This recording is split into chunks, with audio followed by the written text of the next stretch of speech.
In einem heruntergekommenen Krankenhaus, verlassen und von der Zeit vergessen, fand ich mich wieder.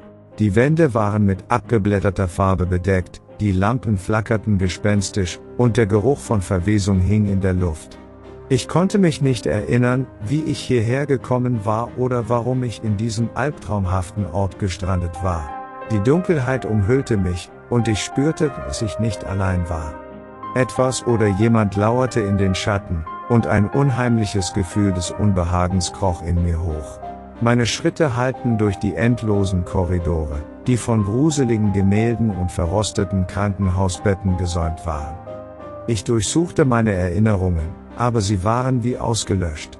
Ich konnte mich nicht daran erinnern, wie ich hierher gekommen war oder was mich in dieses verlassene Krankenhaus geführt hatte. Ich setzte meinen Weg durch die dunklen Korridore fort. Die Atmosphäre im Krankenhaus war bedrückend, und ich konnte das Gefühl nicht abschütteln, dass mich jemand beobachtete. Während ich mich weiter durch die düsteren Gänge des verlassenen Krankenhauses bewegte, fühlte ich mich von Schatten umgeben, die sich bedrohlich bewegten, begleitet von einem leisen, unheimlichen Wispern, das mir eine Gänsehaut bereitete. Ich konnte mich nicht erinnern, wie ich in diese albtraumhafte Umgebung geraten war oder warum ich mich hier befand. Die Dunkelheit schien mich zu erdrücken, und ein beklemmendes Gefühl der Verlorenheit überkam mich. Ich suchte verzweifelt nach Antworten. Ich erinnerte mich, wie ich vor einigen Tagen in der Stadt unterwegs war. Es war ein regnerischer Abend, und ich hatte einen dringenden Termin in einem nahegelegenen Bürogebäude.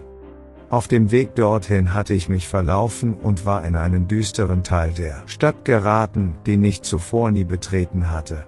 Während ich in den verlassenen Straßen umherirrte, wurde der Regen immer stärker, und ich suchte verzweifelt nach einem Unterschlupf. Genau in dem Moment, als ein Blitz den Himmel erhellte, entdeckte ich das verlassene Krankenhaus. Es schien wie aus dem Nichts aufzutauchen, und die großen, verwitterten Tore standen offen.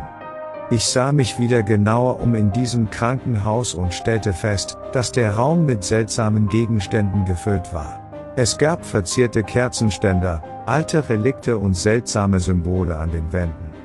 In der Mitte des Raumes befand sich ein Altar, auf dem eine verzierte Schatulle stand. Die Schatulle war mit antiken Symbolen verziert und wirkte seltsam vertraut.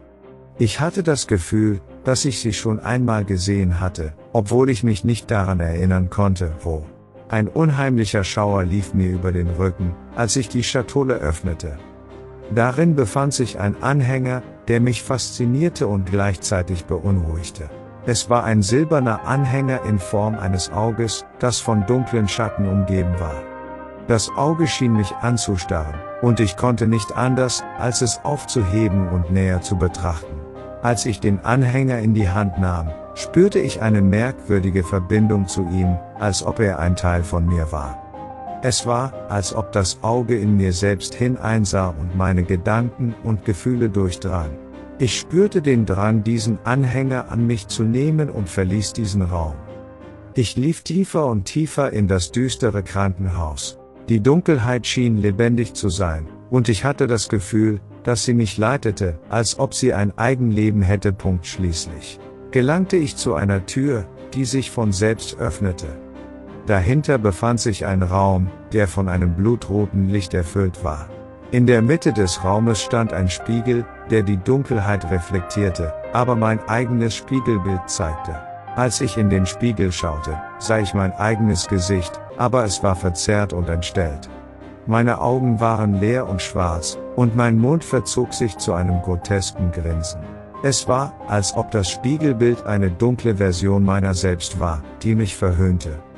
Der Raum bebte, und ein Wispern, das ich hörte, wurde zu einem infernalischen Geheul. Ich konnte nicht anders, als vor dem Spiegel zurückzuweichen, doch das Spiegelbild folgte mir. Es schien, als ob es aus dem Spiegel heraustreten wollte, um mich zu verschlingen.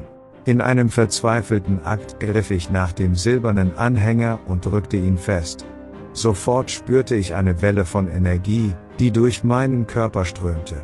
Das Auge auf dem Anhänger leuchtete auf, und ein gleißendes Licht brach aus ihm heraus.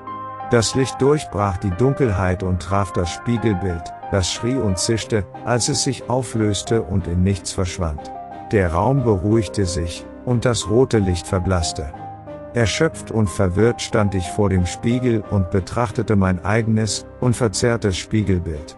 Ich wusste nicht, was gerade geschehen war, aber ich hatte das Gefühl, dass ich etwas Dunkles und Mächtiges besiegt hatte. Mit dem silbernen Anhänger in der Hand verließ ich den Raum und kehrte in den dunklen Korridor zurück. Das Wispern war verstummt, und die Dunkelheit schien nachzugeben.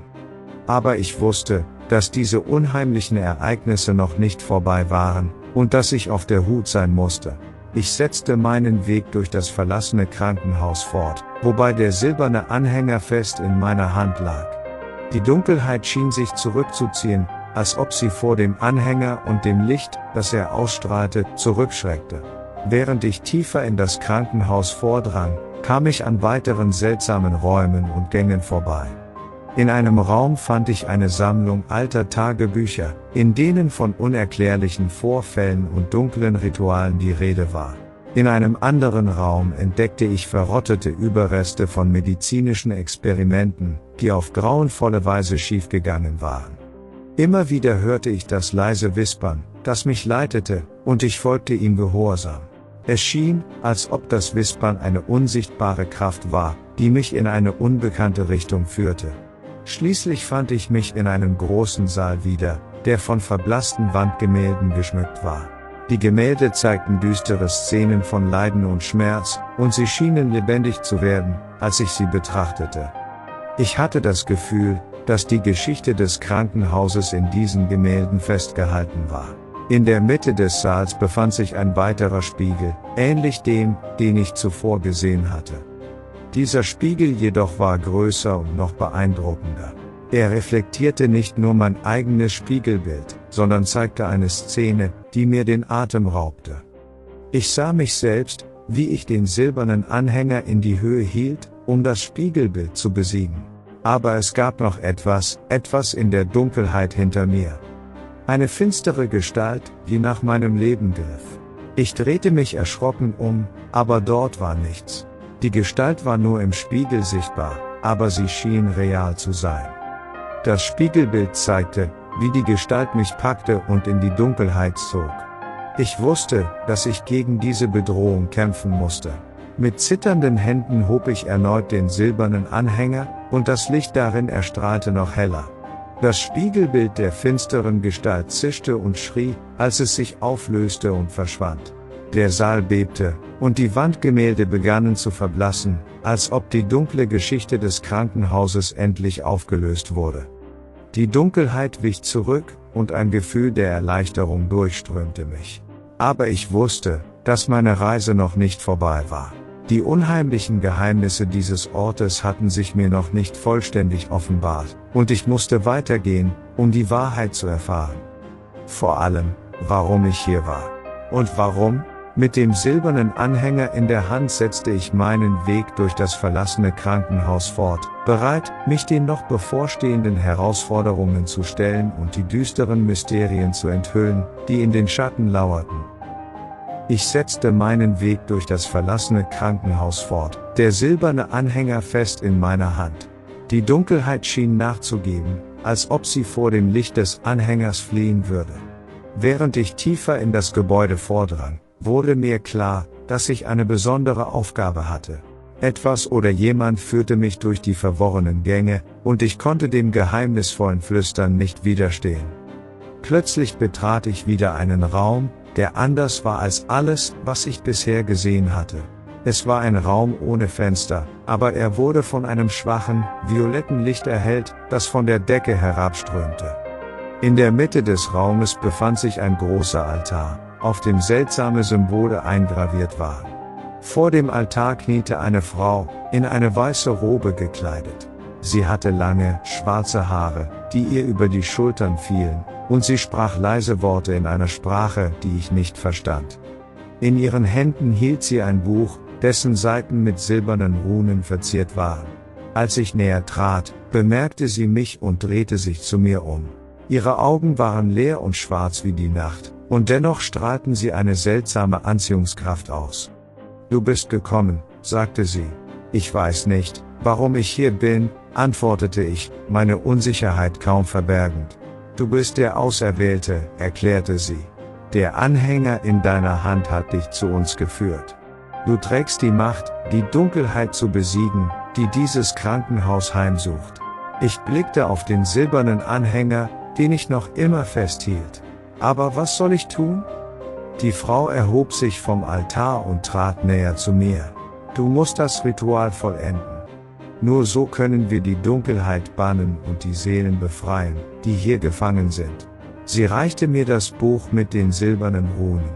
Lies die Worte, die auf diesen Seiten geschrieben sind, und entfalte die Macht des Anhängers. Du bist unsere letzte Hoffnung.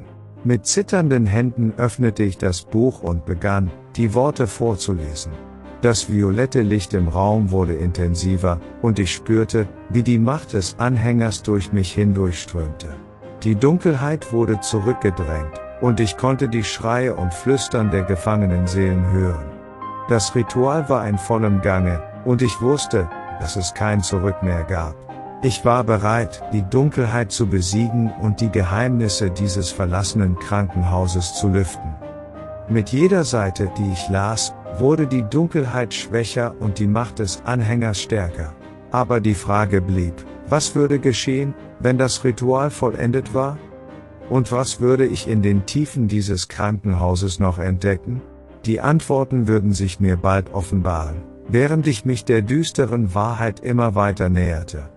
Die Worte in dem Buch schienen einen Sog auf mich auszuüben, und ich konnte nicht aufhören, sie vorzulesen. Mit jeder Zeile, die ich aussprach, wurde die Macht des Anhängers intensiver, und das violette Licht im Raum strahlte immer heller. Die Dunkelheit, die das Krankenhaus gefangen hielt, begann zurückzutreten, als ob sie vor etwas zurückwich, das stärker war als sie. Die Frau in der weißen Robe stand neben mir und schien den Fortschritt des Rituals genau zu überwachen. Ihre Augen, so leer und schwarz, blickten auf mich, und ich konnte das Gefühl nicht abschütteln, dass sie mehr wusste, als sie preisgab. Plötzlich hörte ich ein leises Wispern, das aus den Schatten kam. Es war ein Flüstern, das kaum vernehmbar war, aber dennoch in meinem Kopf widerhallte. Du darfst nicht aufhören, sagte die Frau mit einer eindringlichen Stimme. Lies weiter, bis das Ritual vollendet ist. Ich gehorchte ihrem Befehl und las weiter, während das Wispern lauter und intensiver wurde. Es schien, als ob die Dunkelheit, die in den Winkeln des Raumes lauerte, versuchte, mich aufzuhalten. Aber ich konnte nicht aufgeben, nicht jetzt, wo so viel auf dem Spiel stand. Die Worte im Buch nahmen an Geschwindigkeit und Kraft zu, und ich spürte, wie die Energie des Anhängers durch mich hindurchströmte. Die Luft im Raum begann zu vibrieren, und ich konnte die Anwesenheit von etwas Mächtigem und Uraltem spüren, das sich erhob. Dann, als ich die letzten Zeilen des Rituals las, brach die Dunkelheit endgültig zusammen. Ein gleißendes Licht erfüllte den Raum, und ich fühlte, wie eine Welle von Energie durch mich hindurchfegte. Die gefangenen Seelen schienen befreit zu sein, und ich hörte ihre erleichterten Schreie, die in Jubel übergingen. Die Frau in der weißen Robe lächelte mich an, und ihre Augen verloren ihre Leere und wurden wieder menschlich. Du hast es geschafft, sagte sie. Du hast die Dunkelheit besiegt und die Seelen gerettet. Die Frau in der weißen Robe streckte ihre Hand aus und berührte sanft meine Stirn. Ein Gefühl der Ruhe und Dankbarkeit durchströmte mich. Du bist mutig und stark, sagte sie. Du hast das Geschenk des Anhängers genutzt, um das Böse zu besiegen und die gefangenen Seelen zu befreien. Doch sei gewarnt, die Dunkelheit ruht nie ganz. Ich nickte, denn ich wusste, dass sie recht hatte. Die Dunkelheit konnte in den dunkelsten Ecken der Welt lauern, bereit, erneut zuzuschlagen. Aber ich war nicht allein. Die Frau in der weißen Robe, die mir geholfen hatte, und die Kräfte des Anhängers standen mir zur Seite. Gemeinsam beschlossen wir, das verlassene Krankenhaus weiter zu erkunden und weitere Geheimnisse aufzudecken. Mit dem Anhänger als Schutzschild und der Weisheit der Frau in der weißen Robe als Führung würden wir alles daran setzen, die Dunkelheit zurückzudrängen und die Seelen zu befreien, die noch gefangen waren. Als wir einen Raum betraten, der von undurchdringlicher Dunkelheit erfüllt war, spürten wir, wie sich die Macht der Finsternis verstärkte. Plötzlich wurden wir voneinander getrennt, jeder von uns in eine eigene albtraumhafte Realität gezogen. In meiner eigenen Welt kämpfte ich verzweifelt gegen düstere Kreaturen und finstere Schatten. Ich konnte spüren, wie die Dunkelheit an mir zerrte und versuchte, mich zu verschlingen. Aber dann, in einem Moment höchster Not, erkannte ich etwas Unglaubliches. Meine Gedanken hatten die Kraft, die Dunkelheit zu beeinflussen. Mit jeder positiven Erinnerung, die ich heraufbeschwor, begann die Dunkelheit zu schwinden. Schließlich fand ich mich wieder, zurück im verlassenen Krankenhaus, aber etwas hatte sich verändert. Die Dunkelheit, die zuvor übermächtig erschien, war geschwächt. Ich begriff, dass wir die Fähigkeit besaßen, die Dunkelheit nicht nur zu bekämpfen, sondern auch zu schwächen, indem wir uns an die guten Erinnerungen und das Licht in uns erinnerten. Unsere Mission war klar. Wir würden weiter kämpfen, nicht nur gegen die Dunkelheit in der Welt, sondern auch gegen die Dunkelheit in unseren eigenen Herzen. Als ich den Raum verließ, in dem ich mich befunden hatte, fand ich etwas Unerwartetes auf dem Boden liegen, einen silbernen Anhänger. Er glich meinem, aber anstatt ein Auge war es ein Herz. Er glänzte im Licht der flackernden Lampen. Auf dem Anhänger waren die Worte eingraviert: Glaube an das Licht. Ich wusste sofort, dass dies eine Nachricht von der mysteriösen Frau war. Sie hatte es geschafft, genauso wie ich. Mit einem Lächeln und neuer Hoffnung im Herzen kehrte ich zurück, bereit für alles, was noch kommen mochte.